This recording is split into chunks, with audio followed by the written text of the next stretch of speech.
Pessoal, dando seguimento aqui, tá? A gente viu sobre o vencimento, que é o momento que se torna exigível, então, o título de crédito, que ele pode ocorrer de forma ordinária ou extraordinária, e falei uma outra forma que acontece também o vencimento só de um codevedor, no caso, né? Que não sacado. E aí a gente vem o quê? Para o pagamento. Tá? O pagamento, o que que é? O ato de extinção. Extinção do quê? Daquela obrigação contida no título de crédito. Como é que ela vai acontecer? Ou quais os efeitos dela? Depende do efeito. Depende de quem é que vai pagar realmente aquele título de crédito. Se o sacado paga o título de crédito da letra de câmbio, o que vai acontecer? Todas as pessoas que fazem parte daquela obrigação, todos os endossantes avalistas, não terão mais obrigação nenhuma. Se o sacado fizer o pagamento, o que vai acontecer? A extinção total, tá, das obrigações contidas naquele título de crédito. Agora, por exemplo, se um dos codevedores vier a pagar, colocamos aqui 5 endossantes, tá? Se o terceiro, esse é o primeiro, segundo, terceiro, quarto, quinto, tá? Numa linha progressiva, tá? Esse aqui é o último. Se esse terceiro vir a pagar, o que vai acontecer?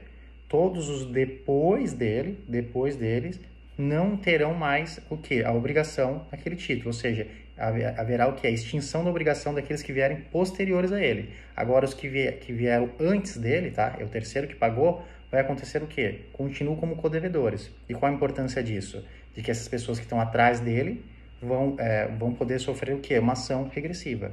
Aquele terceiro que pagou vai poder cobrar dos anteriores de forma regressiva o valor pago. Agora, os que vieram depois, ele não vai ser atingido por esse terceiro pagador, tá? Por esse terceiro na cadeia dos 5, quero dizer, né? Esse codevedor que pagou não atinge os próximos, tá? Mas os anteriores, sim. É isso que acontece. Então, há 3 regras, na verdade, que vocês devem considerar. A primeira, então, é que o devedor principal, né? O devedor principal é o primeiro, certo? E no caso, na letra de câmbio, se houver o aceite, é o sacado. Se não houver o aceite, o sacador, certo? Depois, a segunda regra, então, é que o sacador e os endossantes, olha só, já que o sacado é o principal, a gente tem que analisar os outros codevedores. Então, o sacador e os endossantes, eles serão o quê? Eles se localizarão numa linha cronológica, né, de tempo. Eu coloquei o exemplo de 5 pessoas, né? Primeiro endossante, segundo, terceiro, quarto, quinto. São todos codevedores, tá? O sacado é o devedor principal. Pagou, extingue tudo.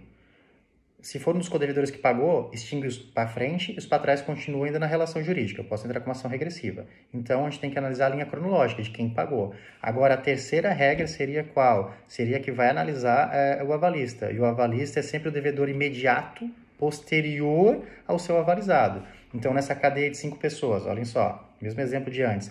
O terceiro faz o pagamento, mas o José era avalista do terceiro. Ele está depois, tá? Ele está entre o terceiro e o quarto.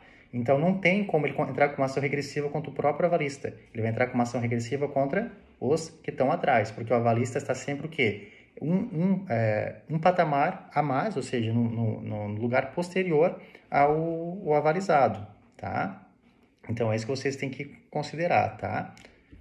Depois nós temos o que mais que eu passei para vocês? O prazo para apresentação, tá? O prazo para apresentação, então, é a data do vencimento, sendo à vista de imediato, tá? Prazo para apresentação. Acontece o quê? Que se por acaso for, na verdade, o prazo avançado for um dia não útil, ele se prorroga para o próximo dia útil. Isso é a regra geral do direito civil, né? A diferença é o quê? Que dia útil para o direito cambial é o dia que tem expediente bancário. Se por acaso naquele dia não tiver expediente bancário, seja por feriado ou mesmo por uma greve, o que vai acontecer? Se prorroga para o próximo dia útil, tá? Então tem que ter expediente bancário, tá? Normalmente os dias úteis, como o próprio Código Civil, de segunda a sexta-feira. Mas se no dia do vencimento ocorrer no final de semana, prorroga-se para o próximo dia útil.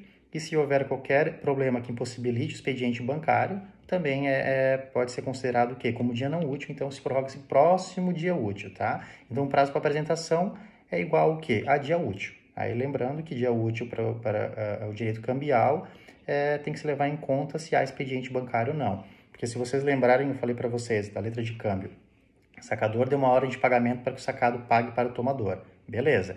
Porém, se por acaso, tá, o sacado eu vi no dia 30, a procurar o sacado dá o aceite dele. Mas esse aceite acontece, por exemplo, na sexta-feira, o prazo de respiro não seria no sábado, porque o próximo dia útil seria o quê? Na segunda-feira. Então, passa-se para a segunda-feira, tá?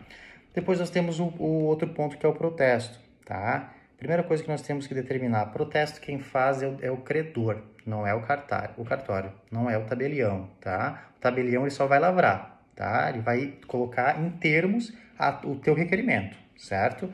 Mas por que é importante fazer o protesto? Porque é a partir do protesto que nós caracterizamos a mora, os juros de mora. Então é preciso que haja o protesto, tá? Na letra de câmbio e na nota promissória não é preciso do protesto para caracterizar a mora, tá? Na letra de câmbio e na nota promissória não é preciso do protesto para caracterizar a mora. Porém, ainda é necessário o protesto. Sabe para quê?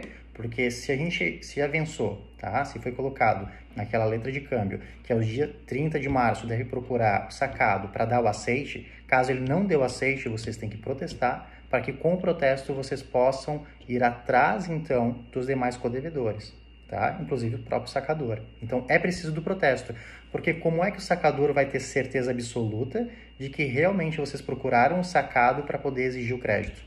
E não estão tentando, de alguma forma, cobrar o sacador. É claro, se não tiver aquela cláusula não aceitável, lembre disso, tá? Não aceitável, ele vai cobrar de qualquer forma, mas se tiver a cláusula não aceitável, há essa possibilidade, tá? Essa possibilidade de postergar o tempo. Então, o protesto é que realmente vai comprovar ao sacador e aos outros codevedores que houve o quê? A negativa de pagamento para algum deles, tá? Então, o que acontece? O protesto, depois eu coloquei um ponto que é protesto por falta de pagamento, e aí qual é o prazo para vocês apresentarem? É 2 dias, tá? O protesto da letra de câmbio, o prazo de 2 dias a partir do vencimento. Lembrando que esses dias eles têm que ser dias úteis, tá? Então, vocês têm 2 dias para protestar. Esse é o prazo da letra de câmbio, não há o prazo para os demais títulos de crédito. Por isso que ela está um pouco em desuso, né? É bem apertado o prazo. O problema aqui é o seguinte, é que, e se eu não apresentar nos 2 dias? Há um problema? Eu consigo cobrar ainda do sacado? Consigo, caso haja o aceite, né? Então, por isso que eu esperei o prazo. Mas se eu não protestar nos 2 dias, o que acontece? Acontece que eu não vou mais conseguir cobrar do sacador dos outros codevedores, tá? Para garantir a solidariedade, é preciso que eu faça o protesto, tá? Nesses 2 dias úteis posteriores ao vencimento, tá? Depois, o que acontece também? A possibilidade de vocês não apresentarem, não irem receber esse crédito constante no título, e aí o que pode fazer, então, o devedor, tá? Principalmente o devedor principal, mas qualquer outro codevedor. Ele pode entrar com uma ação de consignação em pagamento, tá? E colocar os valores numa conta judicial e intimar você. Por que ele faria isso? Para não correr em juros de mora e também não correr o quê? Em atualização monetária, ou até multa, se tiver uma multa avançada no próprio título de crédito. Então, ele vai entrar com uma ação de consignação em pagamento. Porém, se for necessário entrar com uma ação de consignação em pagamento, porque você não procurou o devedor, você é que vai ter que arcar com as custas desse processo, tá? Deixa eu ver mais que ponto que eu trouxe para vocês. Aí eu trouxe também do pagamento em cartório, né? Como que deve ser feito o pagamento em cartório. E aí falei também sobre o cancelamento do protesto. O pagamento em cartório é que, além do valor atualizado com a mora e a atualização monetária, vocês vão ter que pagar com todas as custas, os emolumentos que deu ensejo, né, ao protesto. Você deu ensejo ao protesto, não pagou na data certa, então você vai pagar o valor atualizado com multa, se houver multa estipulada, atualização monetária mais juros de mora, e vai ter que pagar também as custas cartorárias. Depois o cancelamento do protesto, tá? O cancelamento do protesto, então, havendo pagamento do protesto, então, aí o devedor tem que procurar o próprio cartório. Tem outras modalidades, nós sabemos, mas aí o devedor procura o cartório e apresenta a própria a cártula, o próprio título de crédito, né? Então, ele apresentando essa letra de câmbio, que é o título de crédito que nós estamos trabalhando, ao tabelião, o tabelião logo vai saber, pelo princípio da literalidade, autonomia e cartularidade, que ele está com o título. Ele estando com o título significa que pagou. Ou uma declaração de anuência, tá? Para o protesto vai valer também uma declaração de anuência. Então, ele apresenta essa declaração de anuência e há o cancelamento, sustação ou levantamento do protesto, tá bom? Então, esses são os pontos que vão cair na prova. E agora eu vou caminhar os vídeos para vocês.